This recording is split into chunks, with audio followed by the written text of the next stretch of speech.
It's Tuesday, January 16th, and this is The National. Tonight, how a teenage girl's quick thinking alerted police to the horrors inside this California house and freed her 12 brothers and sisters. The mistake that shortchanged some Canadian veterans by hundreds of dollars a month, why others may want to double-check their benefits. But we begin with a high-stakes international meeting here in Vancouver and what to do about North Korea. We seek neither a regime change nor a collapse. What we do want is to resolve this crisis peacefully, to achieve what is in our collective best interests, and that is security and stability on the Korean Peninsula. Chrystia Freeland speaking just minutes ago as foreign ministers from around the world wrapped up an unprecedented meeting and applied more pressure on North Korea and its nuclear ambitions.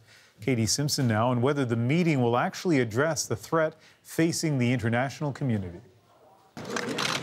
Standing united, foreign ministers in Vancouver delivered a warning to North Korea. Stop your weapons development or face more isolating punishments.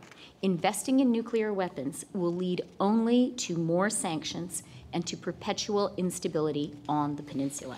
Delegates from 20 countries agreed today to continue a coordinated pressure campaign against North Korea through sanctions. We must increase the cost of the regime's behavior to the point that North Korea comes to the table for credible negotiations.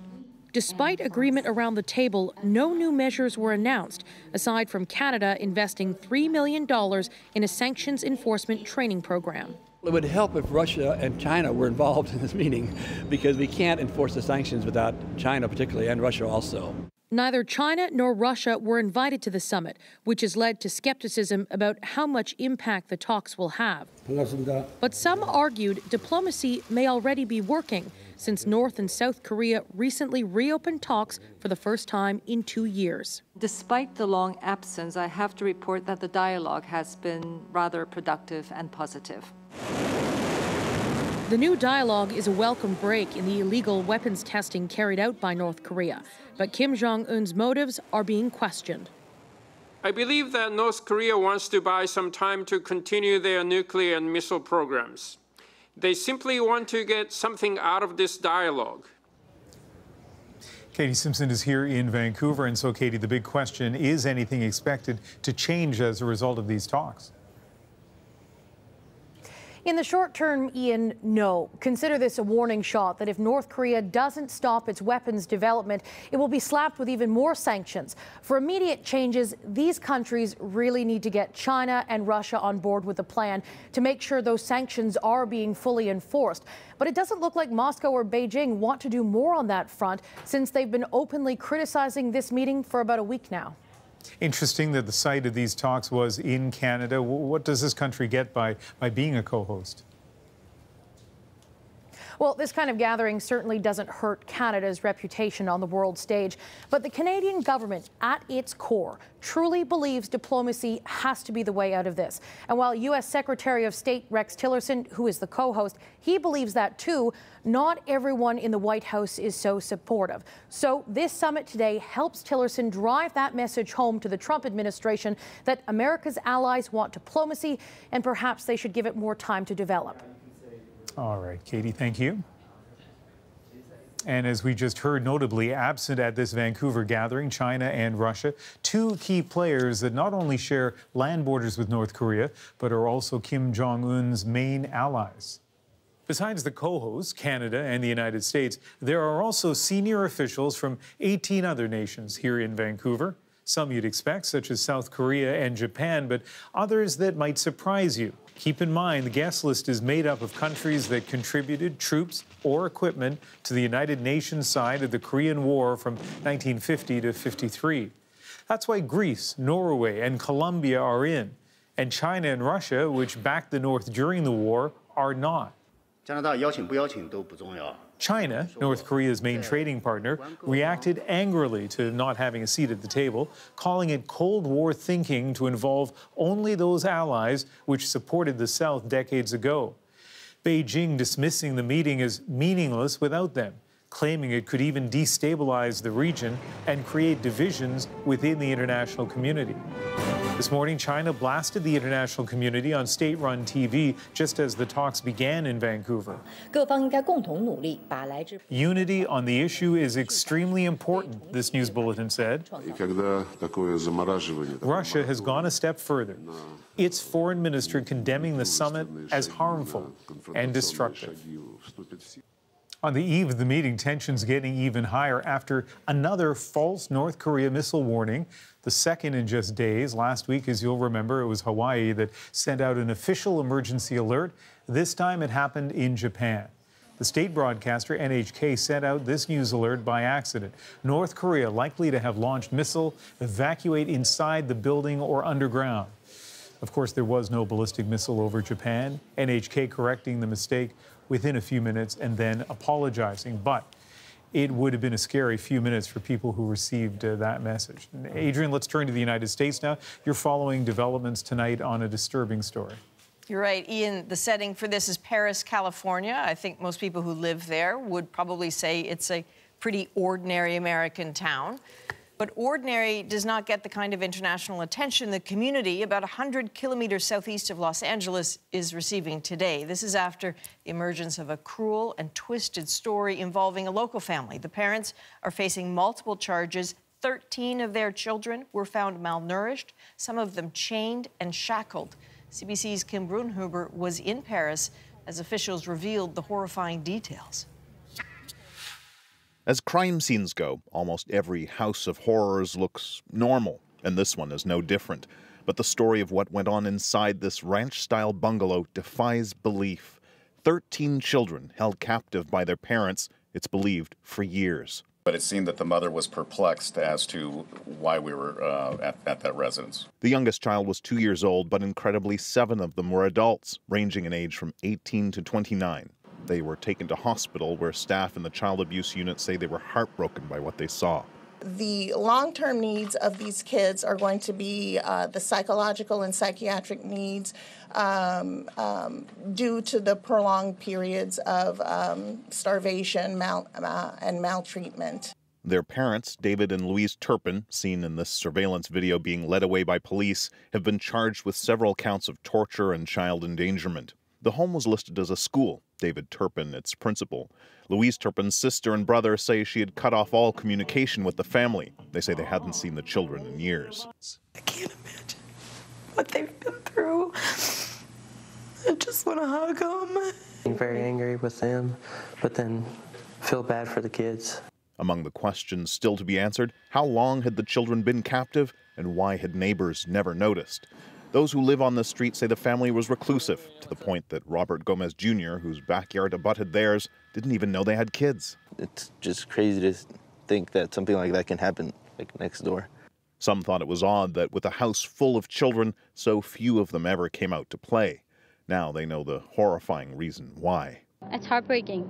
And to know that there was that much kids in there and not even know about it then, it's like, I wish there was something this community could have done. Kim Brunhuber, CBC News, Paris, California. In Toronto tonight, a newborn baby is in critical condition, and police are still trying to get to the truth of why.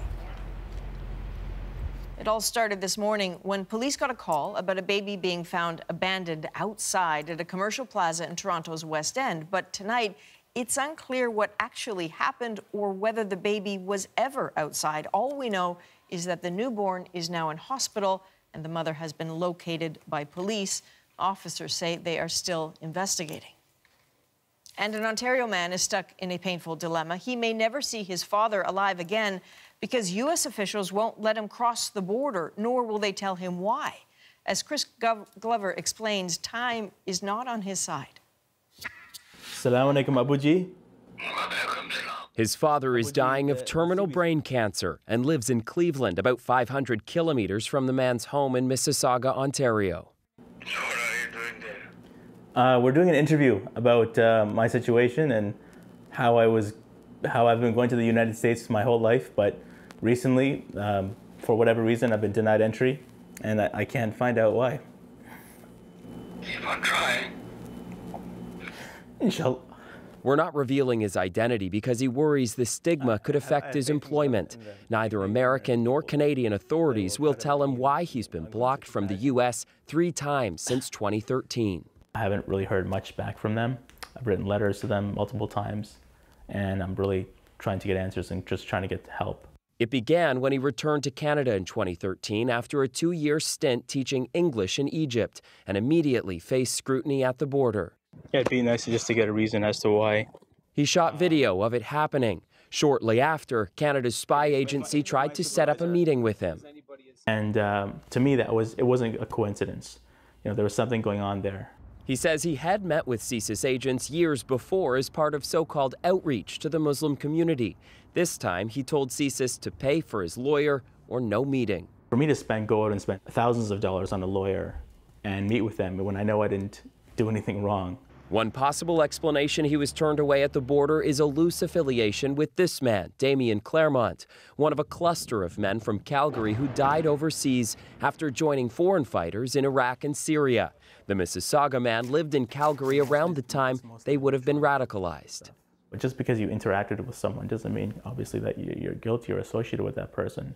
But sometimes the people adjacent to radicalized men turn out to be even more dangerous, says this former CSIS analyst. I was privy to investigations where person A was the primary person of interest, and yet it turned out that somebody who came in much later into that person's area of responsibility, if you will, turned out to be much more serious in terms of threats to national security. The truth is the U.S. has the right to bar any foreigner from the country. A human rights lawyer says an appeal is possible, but the Mississauga man doesn't even know what he's appealing. Without being charged, what is very disappointing as a society is that we have accepted that you are punished just by virtue of being a suspect without any transparency, without any information available. Meanwhile, the only thing he knows is these are his father's last days. I have faith in God and the Canadian and American people that they will try to let me in on grounds of compassion. Each call, he's worried, will be their last. Chris Glover, CBC News, Mississauga. So how unusual is this? Well, Canada Border Services Agency says it doesn't keep stats on Canadians denied entry into the U.S. or why, and suggested we call the Americans, so we did. The U.S. has meticulous notes about what happens at the southern border, but not for the northern border. The answer to that question was effectively, we'll get back to you. But this isn't the first time we've heard the stories of people turned away from the border without an explanation. Irwa Jutt's story sounds a lot like the one you just saw in Chris's report. If the Americans don't want me, then I guess it's their loss. I think I've taken every step I could to clear my name. I just really hope that they don't think I'm a bad person. We spoke with Jutt at his Windsor home back in 2015 because he'd been persistently blocked from entering the U.S., even though he doesn't have a record and had never been arrested. He was sure the problem was because he had reached out to CSIS to share with the spy agency that he knew some Canadians who had gone to fight with ISIS. Helping the security services, he said, was the right thing to do, something police have long encouraged Canadians to do. But he's sure it cost him dearly that somehow the Americans found out about his conversations with CSIS. So much for the career he had in the trucking industry with his dad. He had to abandon that. If people know what's happened to you, that you can't go into the States, and that you were talking openly with CSIS, do you think they're telling their kids, you know, keep your mouth shut, keep your head down, don't talk to the cops? Definitely. I know I have a lot of friends that are basically adopting that same mentality because they don't want to end up going through what I've gone through. We checked in with Jutt today, and all these years later, he still has not been able to get into the U.S., has filed Freedom of Information reports on his case, and is still unable to overturn an American ruling he still doesn't understand. There are concerns the U.S. Capitol could come to a grinding halt this weekend, a potential government shutdown looming with funding expiring on Saturday. Both Republicans and Democrats are distracted, fighting over immigration reform. President Trump has repeatedly said any deal needs to address funding for a border wall. Factor in the fallout from Trump's comments on Africa, and it is a mess. As Lindsay Duncombe reports, there are few signs of a solution. Congress has 3 days to pass a bill to keep the government running. How's the progress? According to Republican Senator Lindsey Graham, this has turned into a S show, and we need to get back to being a great country. politicians are being liberal with S words these days, ever since Donald Trump reportedly referred to African countries as shitholes in a meeting last week, rejecting a bipartisan compromise that would see Democrats vote to keep the government running in return for protection for so-called dreamers, undocumented immigrants brought to the U.S. as children. A majority of my caucus, myself included, we will not fund the government without a DACA deal. Finding new solutions, however, has been overshadowed by much discussion of who remembers what about the president's vulgar words. Homeland Security Secretary Kirstjen Nielsen was in the meeting, but told the Senate Judiciary Committee she can't recall much. The president used strong language. What was that strong language? Let's see. Strong language, there was, apologies, I don't remember a specific word. Prompting outrage from Democrats. Your silence and your amnesia is complicity. Did you say that you want more people to come in from Norway? Did you say the president, asked today about immigration, didn't discriminate against anyone. I want them to come in from everywhere, everywhere. Thank you very much, everybody. Adding confusion to the chaos. And the clock is ticking. Lindsay Duncombe, CBC News, Washington. And with all that going on, Special Counsel Robert Mueller's investigation into Trump's alleged Russian ties is reportedly getting closer to the president. The New York Times reporting that Mueller has issued a subpoena against Steve Bannon, Trump's exiled former top strategist. This is the first time Mueller has called anyone this close to the president to testify before a grand jury. His critics might disagree, but it appears Donald Trump's cognitive abilities are just fine. Results of his first medical checkup since taking office are out. It included a cognitive assessment done at Trump's own request. The fact that the president got, 30 out of 30 on that exam, I think that, there's no indication whatsoever that he has any cognitive issues. There wasn't a lot to go on here, as far as making him healthier in the year coming, other than incorporating an exercise routine, working on his diet, and having him lose some exercise. Those things will make him much healthier next year than he is now, although his health is excellent right now. All in all, Jackson says the president is in pretty decent shape for a 71-year-old. He credits Trump's not smoking and not drinking alcohol. We've learned Trump takes aspirin for heart health, medication to lower his cholesterol levels, and Propecia for hair loss. Jackson acknowledged Trump is borderline obese and said that he's advised the president to eat better and start exercising. And Adrian, we know a bit more about the cognitive test that Trump took. We tracked down a copy online. Let's show you a couple of excerpts from that test. This first one involves naming these animals. Seems pretty simple to most people who are watching. Look at this next one, though. This is on abstraction. You need to figure out what ties those two things together in each case. Train and bicycle, pretty easy modes of transportation. I have to admit, I panicked when I saw the next one. It took me a few seconds to come up with the connection between those two. But you got it, right? I got it, although I figure if you're over 30, the connection is these are things that maybe measure, time and distance. If you're under 30, you think they're things that have been replaced by smartphones. Listen, it turns out that this test he took was designed by a Canadian. It's called the Montreal Cognitive Assessment. And there's another twist. Dr. Ziad Nasruddin is an immigrant. He fled to Canada when he was 15 from Lebanon, place that was in the throes of civil war at the time. And tonight, he tweeted this, that Trump's perfect score on MOCA is reassuring in terms of his cognitive functions. The test does not, however, assess judgment or personality. So this release of the president's health information only started back in the 1970s. It's actually not mandated. There's no constitutional obligation or no legal law that requires it. But many say the public has a right to know. A lot of presidents have been really sick men, and a lot of that information has been hidden from the public. In fact, nearly half the presidents in U.S. history have had some fairly serious ailments while in office. Grover Cleveland had a secret surgery for oral cancer in 1893. Woodrow Wilson had a serious stroke in 1919 that was kept quiet. His wife Edith took over his work until his term ended. Franklin Roosevelt hid his paralysis from polio from the public for much of his time in office. No one knew how dire his health was while he ran for a fourth term. He died 82 days after inauguration.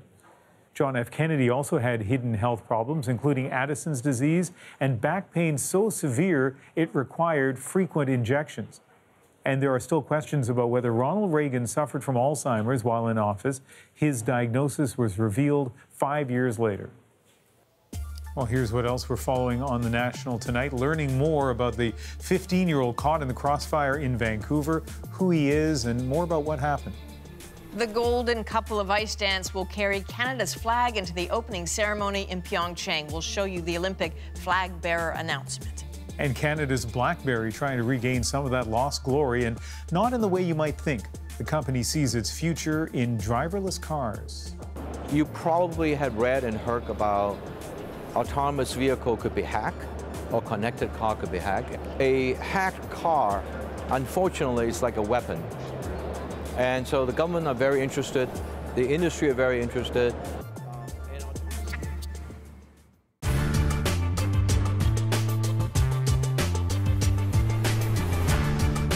The Electric Auto Corporation has already picked Windsor as the site for production of the Silver Volt. That is, if financing arrangements are satisfactory. The company has considered other sites in Puerto Rico, Michigan, and Ohio, but its brief to Ottawa says Windsor is the best place for its plant for a variety of factors. Those include the availability of a trained workforce and the value of the Canadian dollar. The Silver Volt plant, on 100 acres in the Morton Industrial Park, would employ more than 2,000 people to produce 20,000 units in its first year of operation beginning in 1982. The luxury model at a price of $25,000 would be made here largely for export at the outset. But the Canadian-born chairman of the corporation says it would speed up expansion of electric car technology to produce more affordable models. It's a specialist car business, and there's no way we take on Detroit. We're simply providing a specialist vehicle to a limited market, and it's the way we think it's the way the market will start. If you look traditionally, you look at color television or self-cleaning ovens or anything new, they start at a high price, they're something attractive and new to own, and then eventually the price will drop and it will reach the mass market. But when you've got something with high technology built into it, you've got to start at a price that's going to make a profit, and you've got to aim it at a market that is limited. There's no point in trying to take on the world. From what has already been said by the National Bank of Canada and the provincial government, it seems that only some loan guarantees from Ottawa would sew up the Silver Volt plant for Windsor. In exchange for financing guarantees, the company is prepared to conduct research and development in Windsor and pay for the plant in 7 years, as well as give a boost to the local economy. Mayor Bert Weeks is now lobbying for Industry Minister Gray's support for the venture.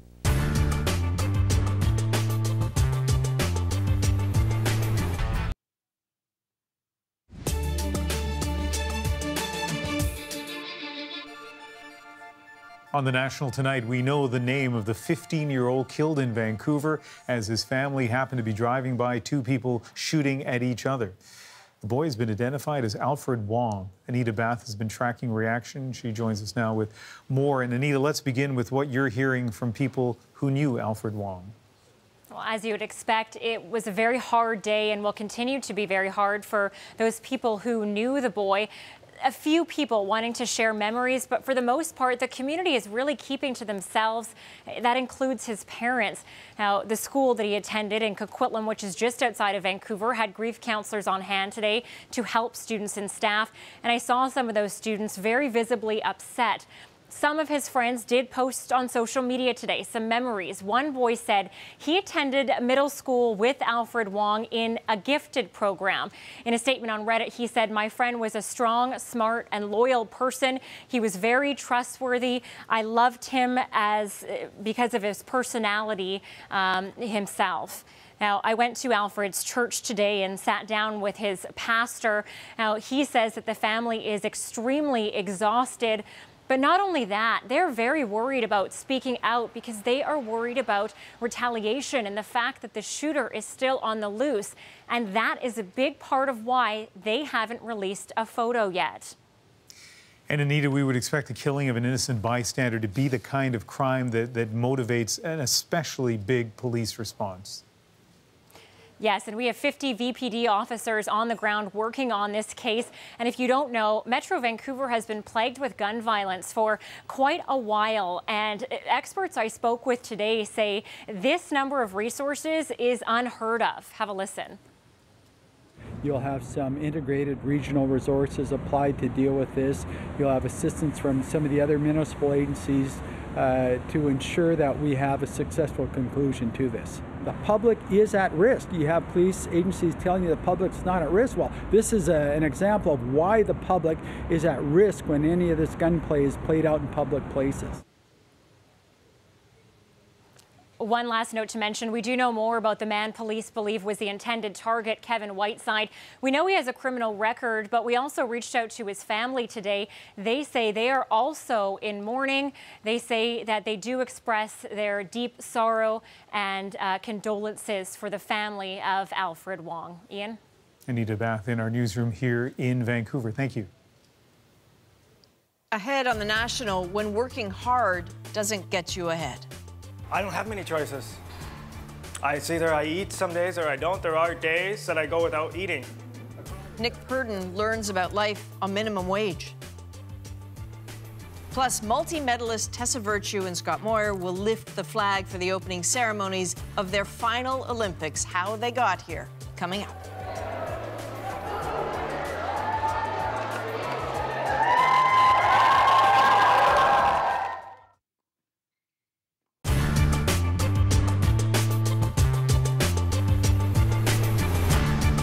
Syria's terrifying tunnel of war. From war zones to natural disasters to humanitarian crises, a foreign correspondent's job is to put themselves in the thick of it and come back with the story. They're lined up here because almost every single one of them is dependent on handouts. But behind every successful deployment is a well-constructed plan. Decisions about where to sleep, where to get food, who to talk to, and how to get around are made in advance and sometimes on the spot. Nala Ayed is a veteran foreign correspondent for CBC News based in London. She's been a witness to some of the world's biggest stories, including the ongoing crisis for the Rohingya fleeing Myanmar. So, Nala, we got some great questions from our viewers and obvious ones in some ways saying we see you in these places around the world where, you know, people don't want to be themselves. Where do you go when we don't see you on camera? So let's start with, where do you sleep? It's a really good question. And in the case of Bangladesh, actually, I didn't know where we would sleep when I was told where we were going exactly. So it's about doing a little bit of research, and in that case, learned very quickly that Cox's Bazar, which is not far from the border, is actually quite a large city, and that there were several hotels nearby, and we didn't have an issue finding a place. In fact, there were so many journalists. The biggest issue was just actually finding a room. But in other places, you do have to get a bit creative, and it's sometimes in the places where you least expect it. One was, for me, was in France, actually, a couple of years ago, with the very tragic crash of the Germanwings airplane, as you recall, in the Alps.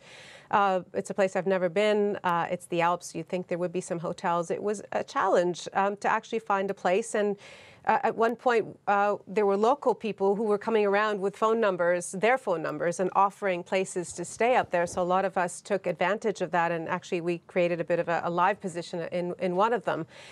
Other places, like, for example, Gaza, after one of the conflicts there, the border was opened on the Egyptian side. It was halfway through the night. Where do you stay when it's a place that unsafe and you don't want to be traveling around at night? Well, the local journalists we were working with suggested a home of just an ordinary family very close to the border, so that we sleep there and then move the next day to a hotel. In Haiti, we stayed also at a fixer's house. When we went to Jacmel to cover what the Canadians were doing, we stayed with Canadian troops. You know, some of those sound like sort of reasonable accommodations. Have you ever had to do something that was just completely outside the frame? Well, actually, the one that sticks in my mind always is Afghanistan, and it was actually Tora Bora while the bombing was going on across the valley where they thought that Osama bin Laden was. And in that case, there was nowhere to stay. So the locals offered a house that normally, a structure, I should say, that normally housed goats. So we just took our sleeping bags, and that's where we slept for 3 nights. We hear this word fixer. And, you know, in the business, we're so comfortable using this term that we don't stop to explain what we mean sometimes. So how valuable is a fixer, and what role do they play in the work that you do? Well, the best way I like to describe it as a fixer is actually our secret weapon, because when you go to a place like Bangladesh, which I have to say that this was my very first trip there, I know nothing about Bangladesh that I haven't just read in a newspaper or in a book. And so a fixer is someone who is from that country and knows the country intimately, speaks the language, knows how to get around, and if they don't know, then they know how to access the information to find out where you need to go, where to buy things, where to sleep, what to do, who to talk to. And so usually there's a whole network of fixers that we all trust, that we ask other journalists about. For example, the one we worked with in Bangladesh is someone that is known to some other Canadian media.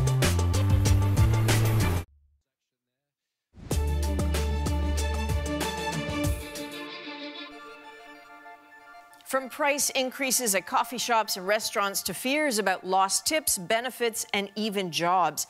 Rising minimum wages across Canada has caused a lot of concern lately, and today even more. This time among parents of young children who are reeling from a sudden rise in daycare fees. Brenda Redekop has the story.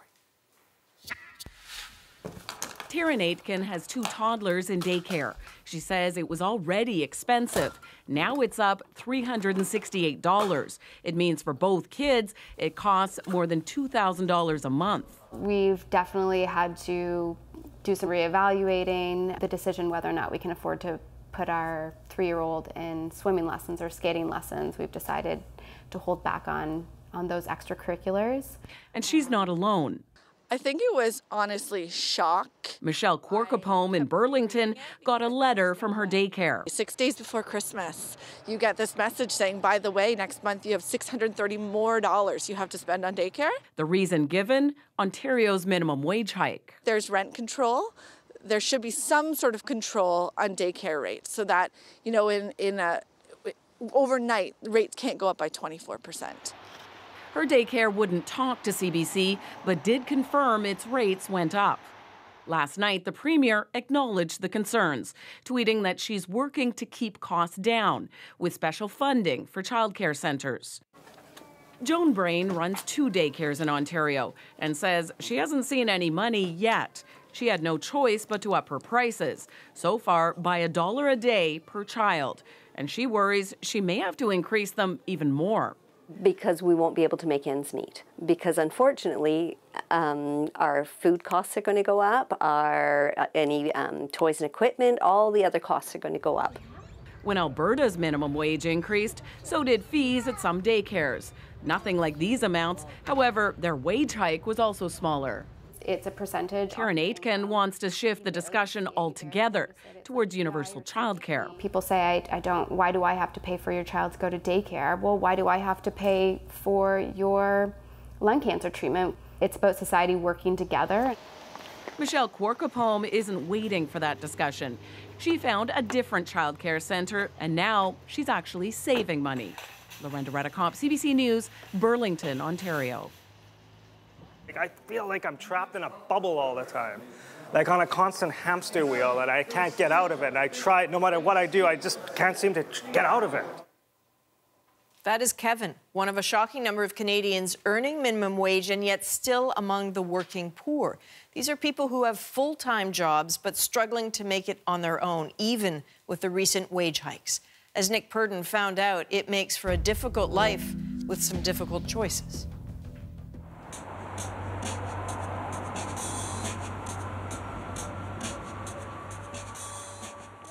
There are more than 1 million Canadians who work minimum wage jobs.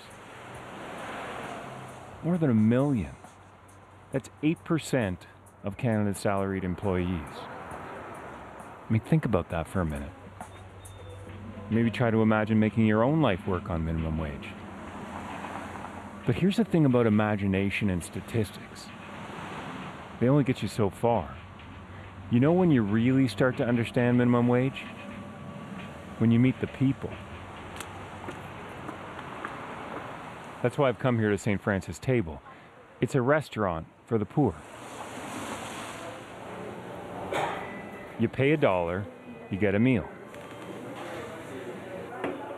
What's remarkable is it used to be pretty much only homeless people and people on social assistance who ate here.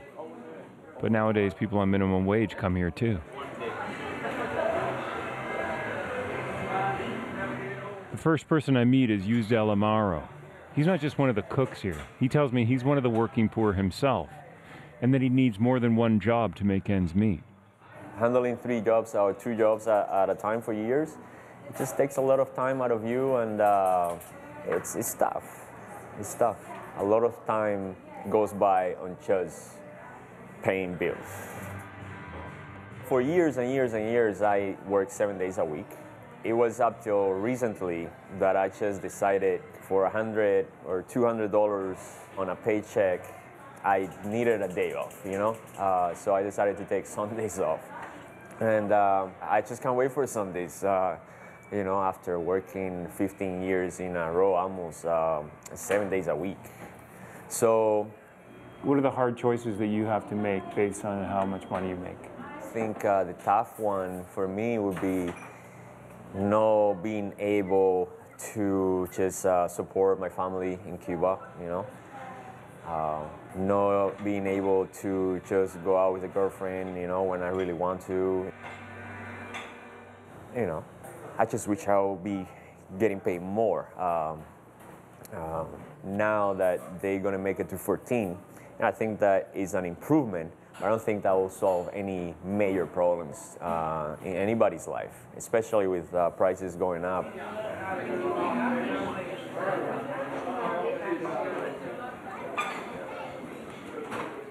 A few tables away, I meet Peter Jakinis.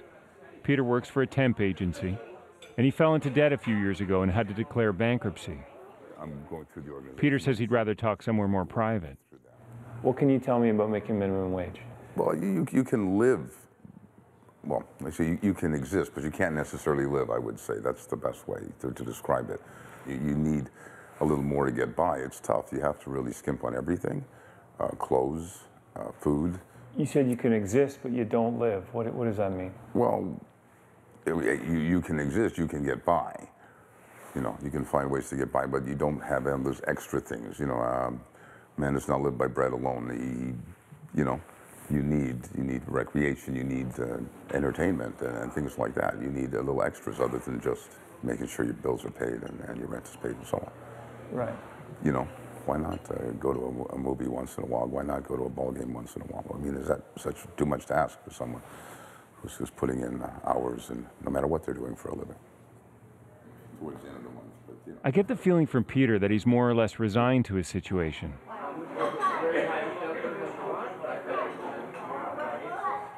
But back in the restaurant, I meet someone who's anything but. Kevin Johnson's 37. He's been to college. And still, he says the only work he can find pays minimum wage. I work in a plant, and it's overnight. Like a factory? It's like a factory that makes boxes.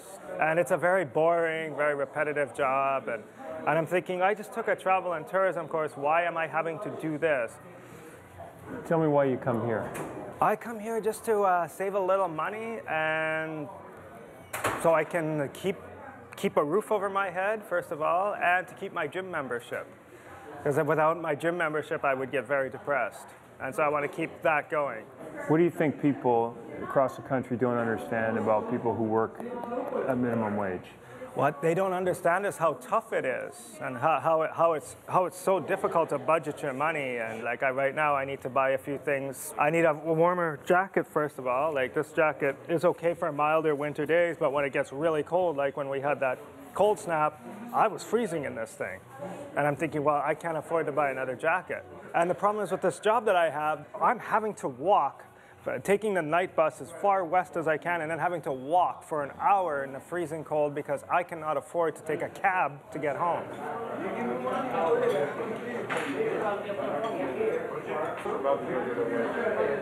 Tell me about the choices that you have to make. I don't have many choices. It's either I eat some days or I don't. There are days that I go without eating. Like a couple of days last week, I just went to work, drank lots of water, didn't eat. Because I'm waiting for my next paycheck to come in. What's it like to say that? You have a full-time job, you work hard. And I have nothing to show for it? It's terrible, and it's embarrassing, but there's nothing I can do about it.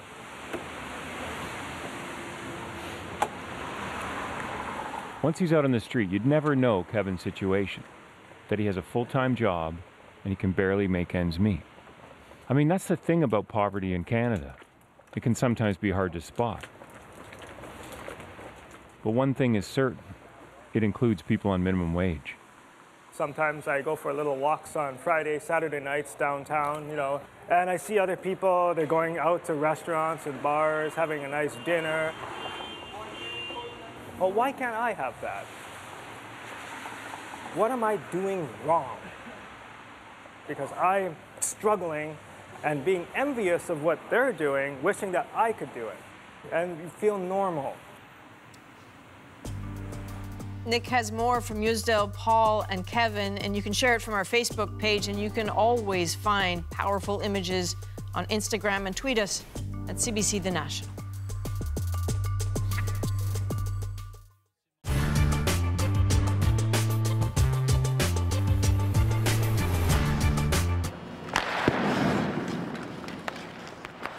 For this entire century, female players have struggled for acceptance, for funding, for recognition, for ice time. Team Canada represents the culmination of that struggle. But the stakes for these women are very high. Not only are they expected to bring back gold, but the whole future of women's hockey may depend on their success. It's going to be history.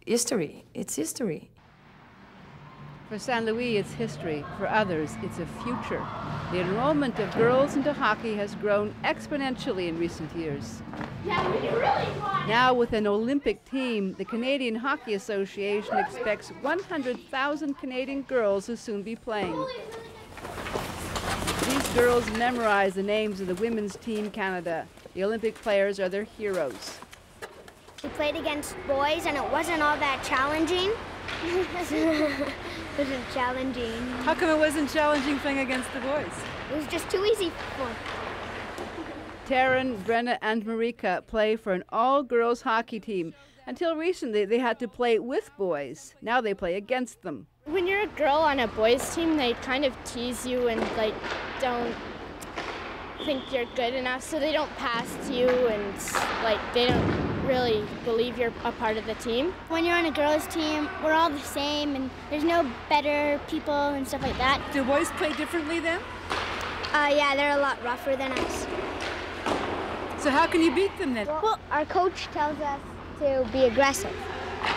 Just because they're bigger and tougher than us, it doesn't mean we can't skate as well as them. Come on, girls! Power! Get down in your skates! Let's see those sticks down. Down and up, that's it.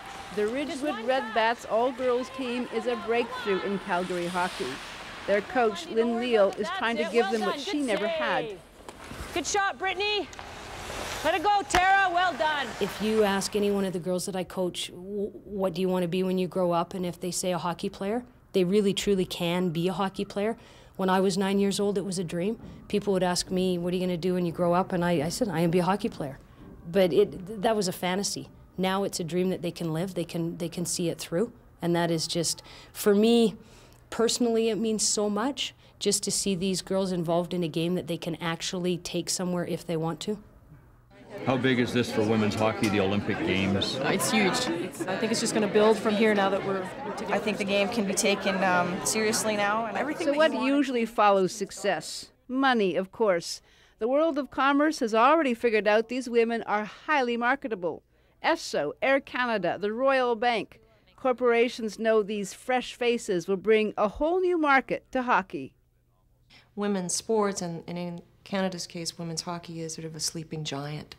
And advertisers are waking up quicker than, say, the media or even some of the national sports organizations.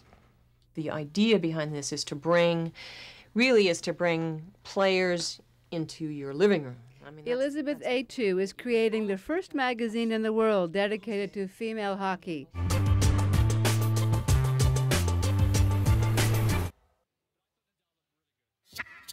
Consumer safety, costly recalls, and brand reputation are at stake for automakers, especially when software can be compromised by a cyber attack.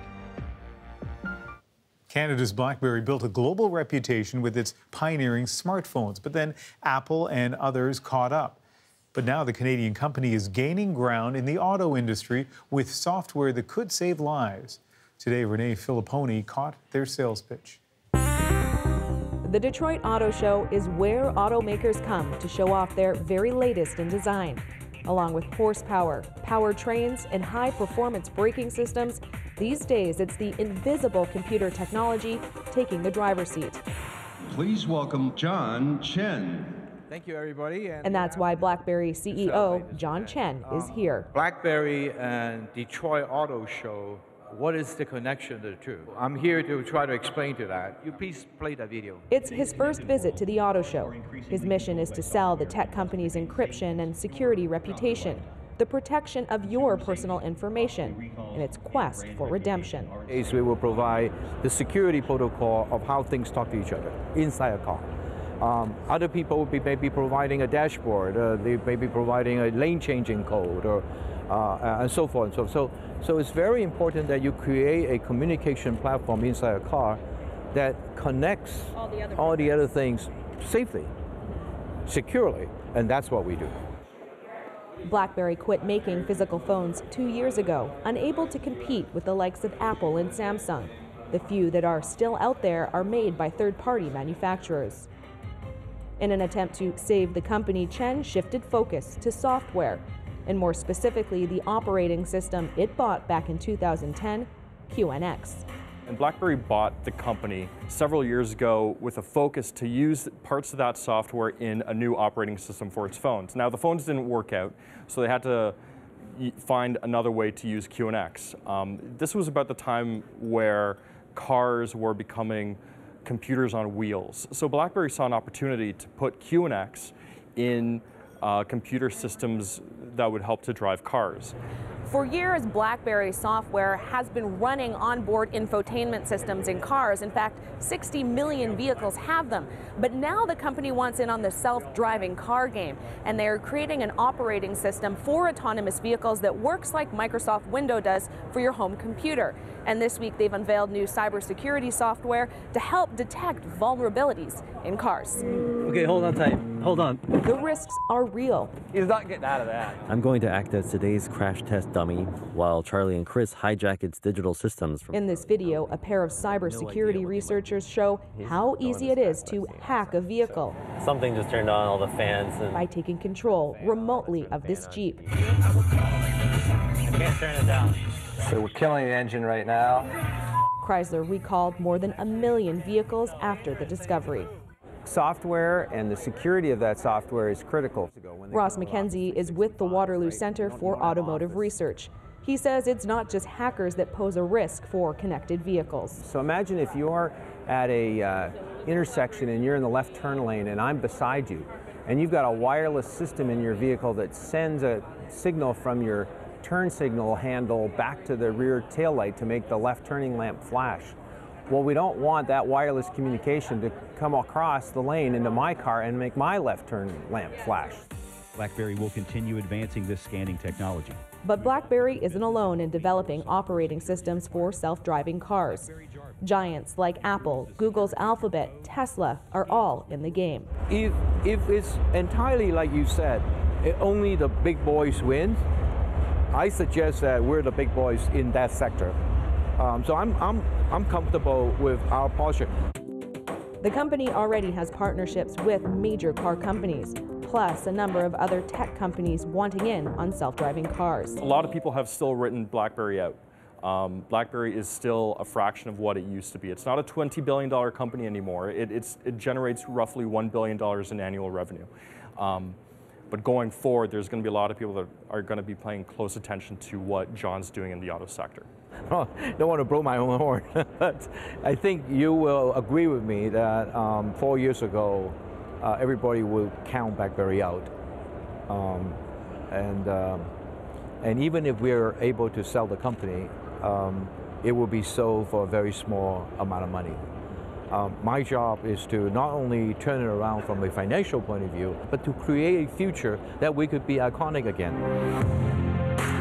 No matter what you think of the mistakes the company made, it never lost its reputation for encryption and security, and it's betting on that for its future. Renee Filipponi, CBC News, Detroit. For the first time ever, not one, but two Canadian athletes will carry the maple leaf at the opening ceremony of an Olympic Games. Star figure skating duo Tessa Virtue, Scott Moir, will lead about 230 Canadian athletes into the stadium in Pyeongchang next month. That announcement was made today in Ottawa. They will be carrying not just the Canadian flag, but the hopes of every young person who aspires to represent Canada at the Olympics someday. This is undoubtedly the pinnacle of our career. This is for you guys. Take care of it, wave it with pride. I look at Tessa, I just think, like, this is such a funny little relationship that we have, because it's better than it was 20 years ago, 15 years ago, 5 years ago, winning the Olympics, in our biggest fights, like, in our highest moments. I think now it's better than it's ever been. The greatest ice dance team the world has ever seen. Tessa Virtue, Scott Moir, they make everybody in the game better. We want to be a part of this team one more time. To be picked as flag bearers is an honor that we won't soon forget. Looking to end their career with another Olympic gold medal. If they skate like that in Pyeongchang, they will capture that. Good luck at the Olympics, Scott and Tessa.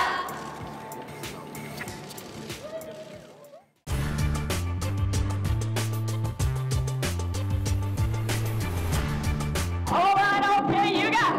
Move it. Woo! Yeah. And here we go. It's front. And front. And front. Yeah. Take it back. And back. Yeah. You get my booty down. And again. At 39 years old, Judy Shepherd-Missett is an excellent advertisement for Jazzercise. 5'8", 115 pounds. She has two kids, one 15 years old, the other 10 months old. She works 18-hour days, and she loves it.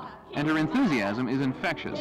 We have about 350,000 students around the world, in Canada, of course, and the States, and 15 other countries. Jazzercise is really dance technique based, jazz dance technique based. It's very simple and easy to follow. If you can follow the leader, you can jazzercise.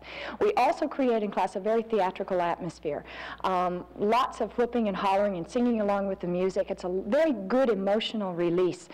Be the actor, be the actress, be the dancer that you've always wanted to be, and just let your mind go on vacation. Judy Missett started Jazzercise long before the current fitness boom. It all started with me back in 1969 in a dance studio in Chicago. And I saw a lot of people coming through my class, a jazz dance class, that weren't staying. And I attributed that to the fact that dance is a very disciplined, very restricted art form. And many were there just to get fit and to have fun and feel the joy of movement. I turned people away from the mirrors. I was indeed their mirror. I gave them lots of positive encouragement and made the movements very simple and easy to follow, yet still with the feeling of dance, and it worked. Until 1977, Jazzercise was a one-woman operation. Then Judy Missett trained some instructors, and the growth started happening. Jazzercise came to Canada in 1980 with Lynn Morgan, and now 11,000 students in the Vancouver area are dancing to the Jazzercise beat. It's for every type of person, young, old, of fit condition, of non-fit condition, dancers and non-dancers. People who want to be active, who like to dance, whose husbands may not take them dancing, and they have a good time while they're in class as well as getting fit. The program is physiologically sound, so we don't ask people to do something stupid. We ask people to do things that are good for their bodies.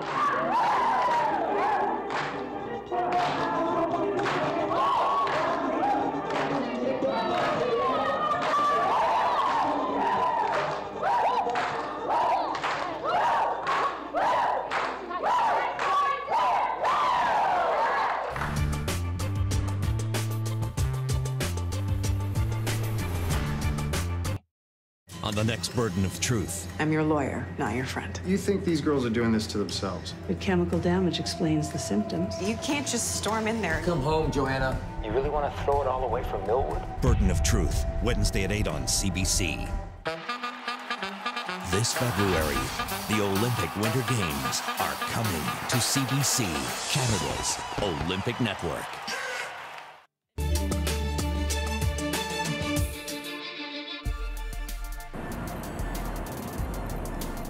On the National tonight, 5 U.S. naval officers are facing negligent homicide charges in connection with last year's deadly collisions at sea.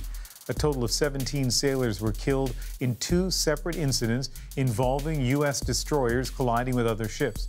In a statement today, the Navy said the commanding officers of those ships, the USS John S. McCain and the USS Fitzgerald, are among those charged. The Navy previously said both collisions were avoidable. The Danish submarine inventor, arrested last August after the disappearance of a Swedish journalist, has now been charged with her murder. Peter Madsen charged today with multiple counts, including murder, dismemberment, and the indecent handling of a corpse. Police believe he killed Kim Wall on his sub, dismembered her body, and then dumped her remains in the sea. And Canada's speed skating head coach has taken a leave of absence less than a month out from the Olympics. The CBC has also confirmed the organization is conducting an investigation, though it's not clear why. Speed Skating Canada has released no other details other than to say Michael Crow will remain on leave at least until after the Games. An Ottawa woman is being praised for saving an elderly woman from the cold. She looked around and I could see that she wasn't all together, and then I realized that she had her pajamas on. So I just shoved my pants on, ran downstairs, threw my jacket on, brought her in, warmed her up.